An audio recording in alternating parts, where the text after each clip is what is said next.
नमस्कार students, welcome back to my channel. तो आज हम पढ़ेंगे chapter number 2 the living world.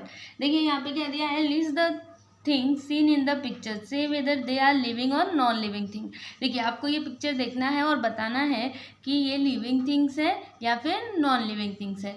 तो लिविंग थिंग्स क्या होते हैं, जिनके अंदर जान होती है, मतलब जो सांस ले सकते हैं, जो खा सकते हैं, पी सकते हैं, जो इधर से उधर मूव कर सकते हैं, उन्हें हम क्या कहते हैं, लिविंग थिंग कहते हैं। और नॉन लिविंग थिंग किसे कहते हैं, जो सांस नहीं ले सकते, ना ही खा सकते हैं, ना ही पी सकते हैं, मतलब जिनके अंदर जान नहीं होती है, उन्हें हम क्या कहते हैं, नॉन लिविंग थिंग्स कहते हैं।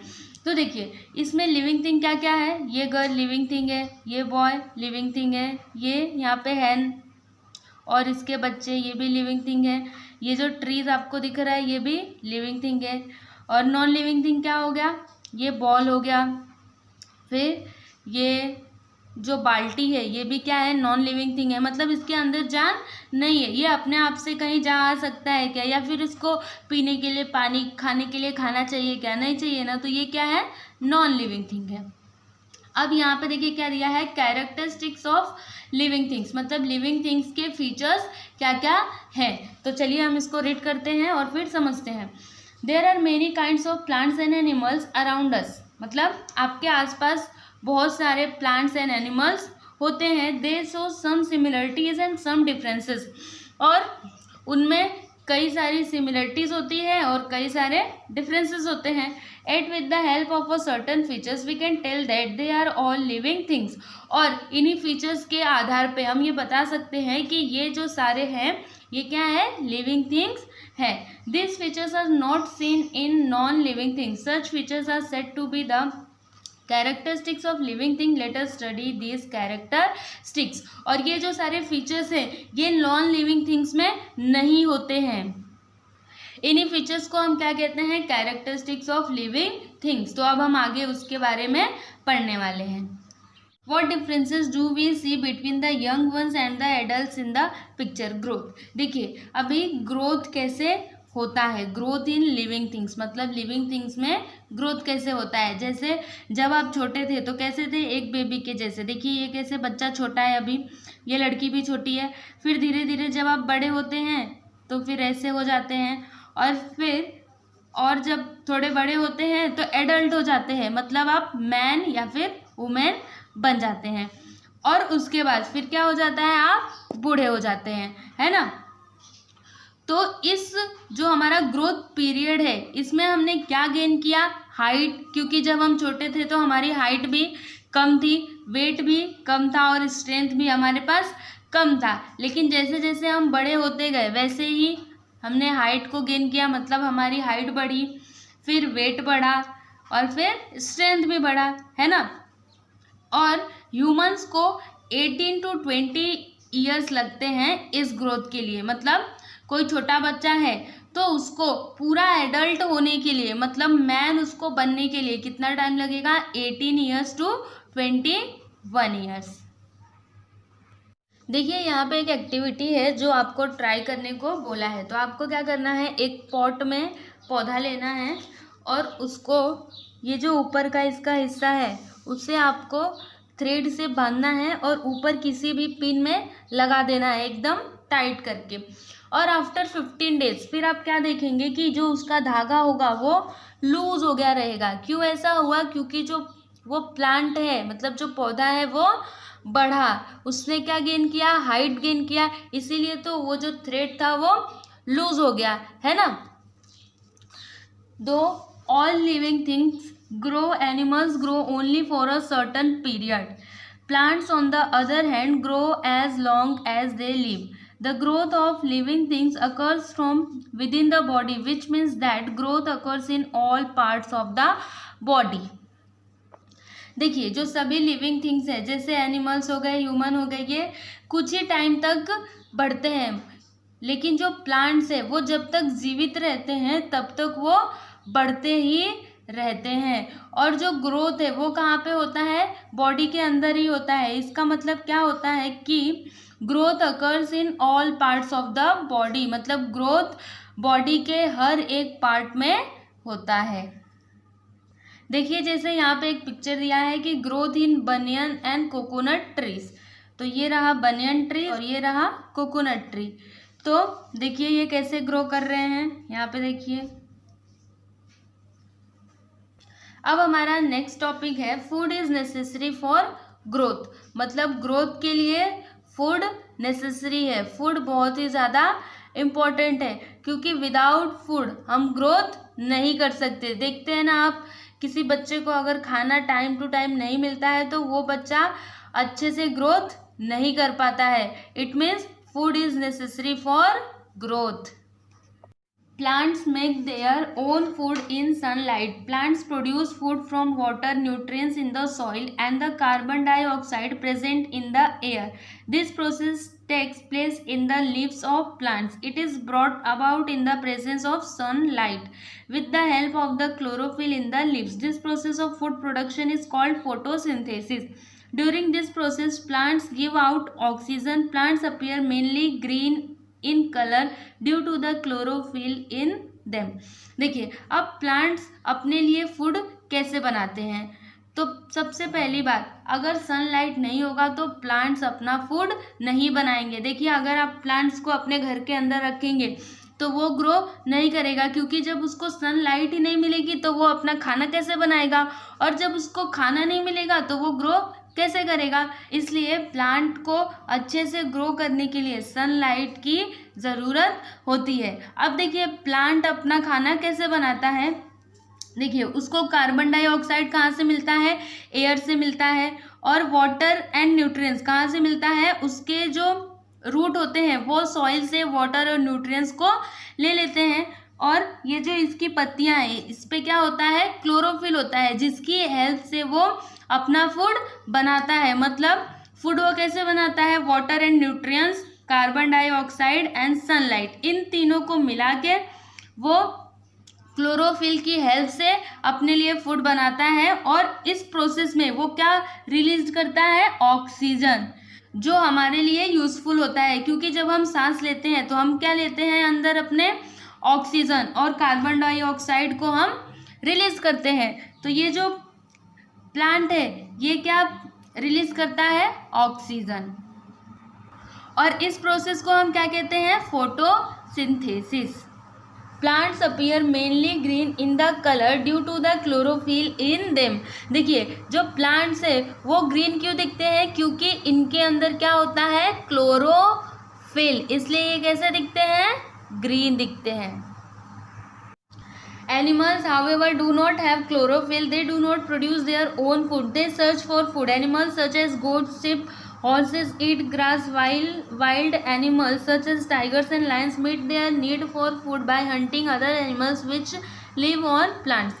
देखिए जो एनिमल्स होते हैं उनके पास क्लोरोफिल नहीं होता है, मतलब वो अपना खाना खुद से प्रोड्यूस नहीं कर सकते, वो अपने फूड के लिए सर्च करते हैं। और जो एनिमल्स है, गोट, शिप, हॉर्सेस, ये क्या खाते हैं, ग्रास खाते हैं, मतलब घास खाते हैं। और जो वाइल्ड एनिमल्स हैं, मतलब जो जंगली जानवर हैं, वो जैसे कि टाइगर एंड लायन, ये कैसे अपना पेट भरते हैं, ये दूसरे जानवरों का शिकार करके अपना पेट भरते हैं।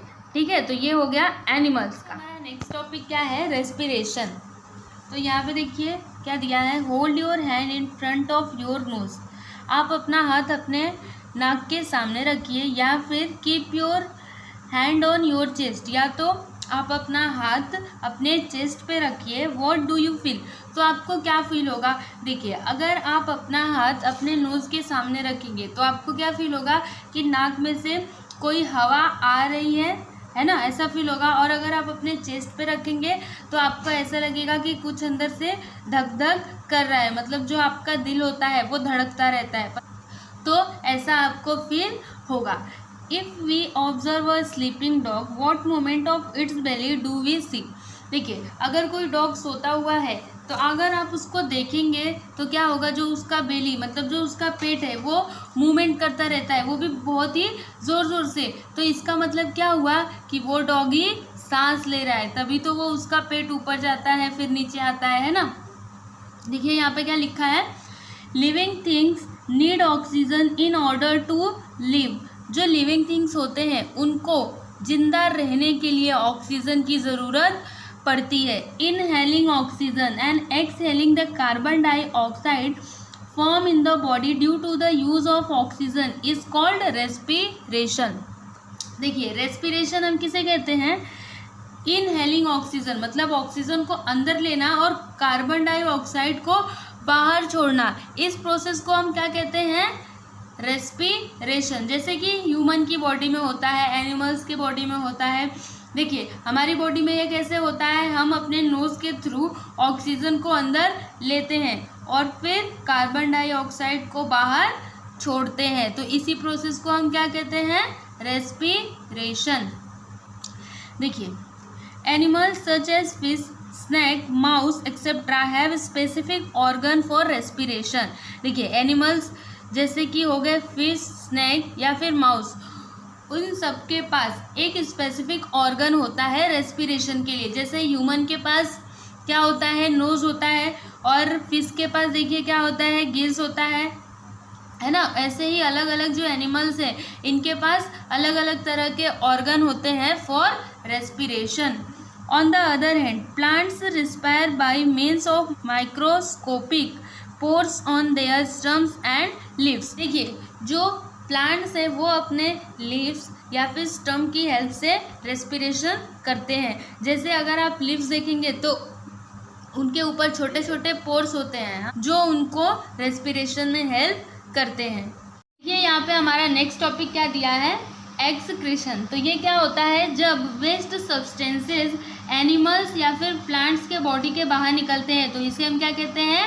एक्सक्रीशन। और ये प्लांट्स में कैसे होता है? देखिए कुछ स्पेसिफिक सीजन होता है जिसमें जो प्लांट्स है वो अपने पत्तियों को छोड़ देते हैं, मतलब उनकी पत्तियाँ क्या होती है? झड़ जाती है। तो ये सब कैसे होता है? देखिए जो वेस्ट सब्सटेंसेस है वो पेड़ों की पत्तियों पर आ जाते हैं और जब स्पेसिफिक सीजन आता है तो उनकी पत्तियां नीचे झड़ जाती हैं, जिससे कि जो प्लांट्स का वेस्ट सब्सटेंसेस है वो भी नीचे गिर जाता है। तो इस प्रोसेस को हम क्या कहते हैं? एक्सक्रीशन। देखिए यहाँ पे एक एक्टिविटी दिया हुआ है, take a transparent plastic bag, tie it over a leaf of a plant as shown in the picture, observe it after 6 to 7 hours, what do you सी।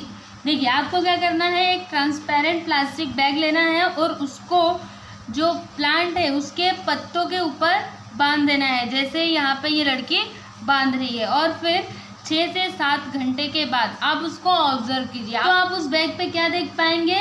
क्या होगा? ड्रॉपलेट्स ऑफ वाटर, मतलब वाटर की कुछ बूंदे उस पर आपको दिखेंगी। इसका मतलब क्या हुआ कि जो प्लांट है वो एक्सक्रीशन प्रोसेस करते हैं।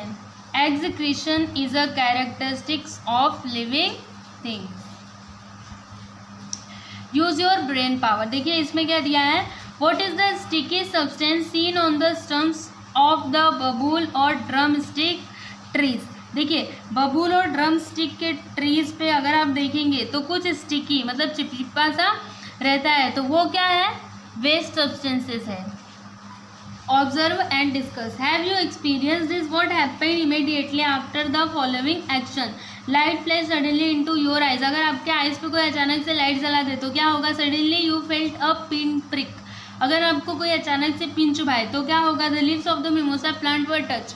अगर आप मिमोसा के प्लांट को टच करेंगे तो क्या होगा? मिमोसा मतलब क्या होता है? छुई मुई, जिसको टच करने से उसकी पत्तियां सिकुड़ जाती हैं। At sunset lamps on the street और courtyard are lit and insects gather around the lamps. देखिए जब शाम हो जाती है तो जब लैम्प, स्ट्रीट का जो लैम्प होता है जब जलाते हैं तो क्या होता है? सारे कीड़े मकोड़े इंसेक्ट्स क्या हो जाते हैं? उसके आसपास इकट्ठा हो जाते हैं। फिर हमारा नेक्स्ट टॉपिक देखिए क्या है? Responsiveness to stimuli and movement. Living things act in various ways when responding to a stimulus. If you suddenly enter a cow shed, the cow and buffalo stand up, begin to move, one or two may even start moving. These are all movements. देखिए movements क्या होता है? अगर आप अचानक से cow shade में enter करेंगे, मतलब काउ शेड मतलब जहाँ पे गाय रहती है वहाँ पे अगर आप जाएंगे तो काऊ या फिर बफेलो मतलब गाय या फिर भैंस वो क्या हो जाएंगे? खड़े हो जाते हैं और इधर उधर घूमने लगते हैं, और थोड़ी देर में वो मूइंग मतलब रंबाने भी लगते हैं। तो ये सब क्या है?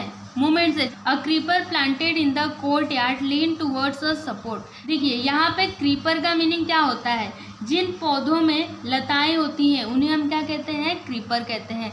जैसे करेला हो गया, उनका कोई पेड़ नहीं होता है, उनमें लताएं होती हैं, मतलब वो किसी का सपोर्ट लेके ही बढ़ सकती है, मतलब ऊपर जा सकती है ना। तो यहाँ पे वही दिया है कि अ creeper planted in the court yard lean towards a support. अगर आप अपने कोर्ट यार्ड में कोई क्रीपर प्लांट किए हुए हैं तो वो कहाँ जाते हैं, सपोर्ट की तरफ जाते हैं, मतलब उनको जहाँ से सपोर्ट मिलता है वो वहाँ पे जाते हैं। A potted plant placed in a window grows towards sunlight. देखिए अ पोटेड प्लांट मतलब अगर आप किसी प्लांट को पोट में रखते हैं और विंडो के पास उसको रख देते हैं तो वो प्लांट किसकी तरफ ग्रो करता है, टूवर्ड्स सनलाइट, मतलब सनलाइट की तरफ वो ग्रो करता है। It means that plants to show movement. इसका मतलब क्या हुआ कि प्लांट्स मूवमेंट को शो करते हैं। Living things move of their own accord, मतलब लिविंग थिंग्स अपनी मर्जी से मूव करते हैं। The movement or the change taking place in a living thing at such a time is their response to a stimulus। मतलब ये सारे movement कब होते हैं, जब उनको उनकी बॉडी का स्टिमुलस रिस्पॉन्स करता है तब। अब देखिए यहाँ पे रिस्पॉन्सिवनेस टू स्टिमुली हम किसे कहते हैं, the ability of living things to respond to a stimulus is called their responsiveness to stimuli. देखिए हमारा नेक्स्ट टॉपिक क्या है, रिप्रोडक्शन।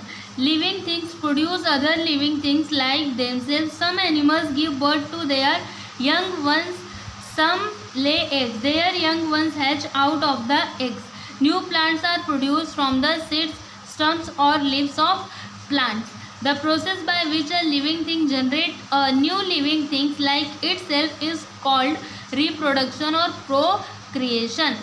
तो देखिए रिप्रोडक्शन किसे कहते हैं, जो लिविंग थिंग्स होते हैं वो अपनी तरह और भी लिविंग थिंग्स को प्रोड्यूस करते हैं। कुछ एनिमल्स ऐसे होते हैं जो बच्चों को जन्म देते हैं और कुछ जो होते हैं वो एग्स मतलब अंडे देते हैं, फिर उस अंडों में से उनके बच्चे बाहर निकलते हैं। और प्लांट्स सीड्स मतलब बीज, स्टम्स और लीव्स की हेल्प से प्रोड्यूस होते हैं। इसी प्रोसेस को हम क्या कहते हैं, रिप्रोडक्शन। मतलब अगर कोई प्लांट्स या एनिमल्स अपनी ही तरह नए प्लांट्स या फिर एनिमल्स को प्रोड्यूस करता है तो इसे हम क्या कहते हैं, रिप्रोडक्शन या फिर प्रोक्रिएशन। देखिए यहाँ पे हमारा नेक्स्ट टॉपिक क्या दिया है, लाइफ स्पेन। मतलब जन्म से लेकर मृत्यु तक का जो हम समय बिताते हैं उसे हम क्या कहते हैं, लाइफ स्पेन। इसको हम हिंदी में बोल सकते हैं जीवन अवधि, मतलब हमारे जीवन का समय। और सबका लाइफ स्पेन अलग अलग होता है, मतलब प्लांट्स ले लो या फिर डिफरेंट एनिमल्स ले लो, सबका लाइफ स्पेन अलग अलग होता है। कैसे, अगर हम डॉग का ले तो उसका लाइफ स्पेन कितना होता है, 12 to 18 ईयर्स, मतलब डॉग 12 से 18 साल तक ही जीवित रह सकता है। जबकि ऑस्ट्रिच कितने साल तक जीवित रह सकता है, 50 सालों तक जीवित रह सकता है। देखिए यहाँ पे क्या लिखा है, at a certain stage of life living things become capable of reproduction. मतलब at a certain stage of life मतलब लाइफ के कुछ ऐसे स्टेज होते हैं जहाँ पे लिविंग थिंग्स रिप्रोडक्शन के लिए कैपेबल हो जाते हैं। Later on in life reproduction stage their organs becomes weak and still later their life comes to an end. और कुछ टाइम के बाद क्या होता है, उनके ऑर्गन सब वीक होने लगते हैं और उनकी लाइफ एंड हो जाती है। इसका मतलब क्या हुआ, लिविंग थिंग्स मर जाते हैं। देखिए यहाँ पे क्या लिखा है, in other words living things die, मतलब लिविंग थिंग्स मर जाते हैं। अब हम नेक्स्ट पेज पे मूव करते हैं। वो यू नो, क्या आपको पता है कि एक जियंट टर्टल कितने सालों तक जीवित रह सकता है, 170 ईयर्स, मतलब 170 सालों तक वो जीवित रह सकता है। जबकि mayfly 1 hour to 24 hours. देखिए यहाँ पे क्या दिया है, observe a honeycomb and a wall, what are they made of. देखिए आप हनी कॉम्ब को देखिए और एक वॉल को देखिए और उसमें देखिए कि वो किसके बने हुए हैं। जैसे अगर आप वॉल को देखेंगे तो ये किसका बना हुआ है, इसमें ब्रिक्स लगा लगा के बने हुए हैं ना, जैसे देखिए यहाँ पे एक ब्रिक, फिर यहाँ पे एक ब्रिक, ऐसे ही करके ये पूरी दीवार बनी है। वैसे ही हनीकॉम्ब का भी होता है। इसमें आप छोटे छोटे कंपार्टमेंट देख पा रहे होंगे, इन्हीं कंपार्टमेंट्स को मिला के एक हनीकॉम्ब बनता है। देखिए हमारा next topic, a cellular structure. Living things are made of small units called cells. देखिए जो लिविंग थिंग्स है वो छोटे छोटे यूनिट्स से बने होते हैं, जिसे हम क्या कहते हैं, सेल्स कहते हैं। All the action and processes in the bodies of living things are brought about with the help of these microscopic cells. और इन्हीं सेल्स की वजह से हमारी बॉडी में प्रोसेसेस एंड एक्शन होते रहते हैं। Some living things are made of a single cell, these are called unicellular organism. देखिए यूनिसेलुलर ऑर्गेनिज्म किसे कहते हैं, जो सिंगल सेल से बने हुए होते हैं। On the other hand the living things that are made of many cells are called multicellular organism. और जो बहुत सारे मतलब मेनी सेल्स से बने हुए होते हैं उन्हें हम क्या कहते हैं, multi cellular organism. The amoeba and some other microorganisms are unicellular, while man, cow, mouse, cockroach, elephants, banyan tree, the union plant, etc. are all multicellular organism। देखिए यूनिसेलुलर ऑर्गेनिज्म क्या क्या है, अमीबा है और कुछ माइक्रो ऑर्गेनिज्म है। लेकिन multi cellular organism क्या क्या है, मैन है, काऊ है, माउस है, cockroach, elephants, banyan tree, union plant, ये सब क्या है, मल्टी सेलुलर ऑर्गेनिज्म। और सभी लिविंग थिंग्स या तो यूनिसेलुलर होते हैं या फिर मल्टी सेलुलर होते हैं। Cellular structure is the main characteristics of living things even though the number of cells में vary. Useful living things, plant are used for household as well as industrial purpose. मतलब plants को हम घर में भी use करते हैं और वो इंडस्ट्रियल पर्पज़ के लिए भी यूज़ होता है। फॉर एग्जांपल फेन्यूग्रीक मतलब मेथी, पोटैटो, ओकरा मतलब भिंडी, apple, banana are used as food. हम लोग इन सब का यूज़ किस लिए करते हैं, फूड के लिए करते हैं। वाइल, वासा, हिरदा, बहेड़ा, asparagus are used as medicine. इन सब का यूज़ किस लिए करते हैं, as a medicine. Animals are also useful to us. Dogs, cats, cows, buffaloes are kept for domestic uses.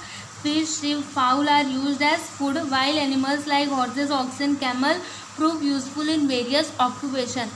The earthworm is very useful in agriculture. देखिए animals भी हमारे लिए बहुत ही यूज़फुल होते हैं, जैसे डॉग, कैट, काऊ, यह हम किस लिए अपने घर में रखते हैं, फॉर डोमेस्टिक पर्पज़। जैसे काऊ अगर हमारे घर में रहेगी तो हमें दूध देगी, है ना। वैसे ही फिश, शिप, फाउल, ये सब किस लिए हम यूज़ करते हैं, एज अ फूड।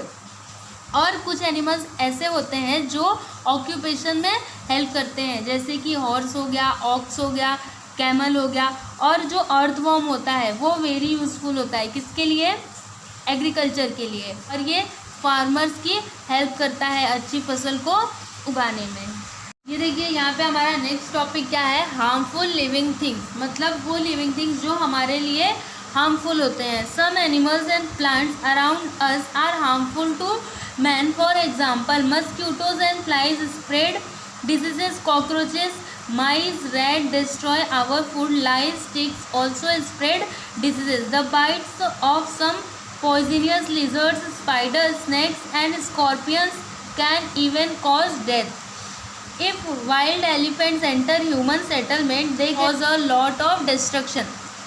देखिए कुछ एनिमल्स एंड प्लांट्स हमारे लिए हार्मफुल होते हैं, जैसे मच्छर और मक्खी, ये डिसीज़ फैलाते हैं, मतलब बीमारियां फैलाते हैं। और कॉकरोच, माइस, रैट ये क्या करते हैं, हमारे फूड को डिस्ट्रॉयड कर देते हैं। और लाइस एंड टिक्स ये क्या होते हैं, आपको पता है, लाइस मतलब होता है जुआ, जो जुए बाल में होते हैं ना वो।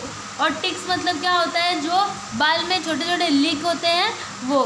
तो ये दोनों भी क्या करते हैं, बीमारियां फैलाते हैं। और कुछ जहरीले एनिमल्स होते हैं, जैसे कि लिजर्ड, स्पाइडर, स्नेक्स, स्कॉर्पियंस। अगर ये किसी इंसान को काट ले तो उसकी डेथ भी हो सकती है। और अगर जंगली हाथी ह्यूमन सेटलमेंट में एंटर कर जाए तो वो उनको बहुत ही नुकसान पहुंचा सकता है। Some plants too can be harmful, as for example the dodder, parthenium and other weeds. और कुछ प्लांट्स भी होते हैं जो हमारे लिए हार्मफुल हो सकते हैं, जैसे कि dodder, parthenium and other weeds. Pots of the nettle colocasia leaves cause itching. देखिए pots of the nettle, nettle मतलब एक तरह का ये पौधा है जिसके पोट्स मतलब उसका जो फल होता है, अगर आप उसको छुएंगे तो आपके हाथ में खुजली होने लगेगी, ठीक है। Plants like oleander, lantana have strong orders, और ओलिएंडर और लेंटाना इनका जो ऑर्डर्स है वो बहुत ही स्ट्रॉन्ग होता है, मतलब इनकी जो गंध होती है, सुगंध, ये बहुत ही बुरी होती है ओलिएंडर और लेंटाना की। द धतूरा प्लांट इज पॉइजनियस, और जो धतूरा होता है ये जहरीला होता है। Uncontrol growth of fungi and algae in water pollutes drinking water and may cause the spread of disease. मतलब अगर बहुत ही ज़्यादा मात्रा में फंगी और एल्गे पानी में आ जाएंगे, पानी में अगर वो उग जाएंगे तो क्या हो जाएगा, ड्रिंकिंग वाटर दूषित हो जाएगा, मतलब पॉल्यूट हो जाएगा, जिसकी वजह से बीमारियां फैल सकती है। ये देखिए यहाँ पे है धतूरा, यहाँ पे है कोलोकेसिया लीव्स। लास्ट टॉपिक क्या है, wild animals. Wild animals that hunt other animals for food are called predators. For example tigers, lions, wolves, leopards. Sometimes due to deforestation such animals enter human settlements in search of food and may kill domestic animals or people.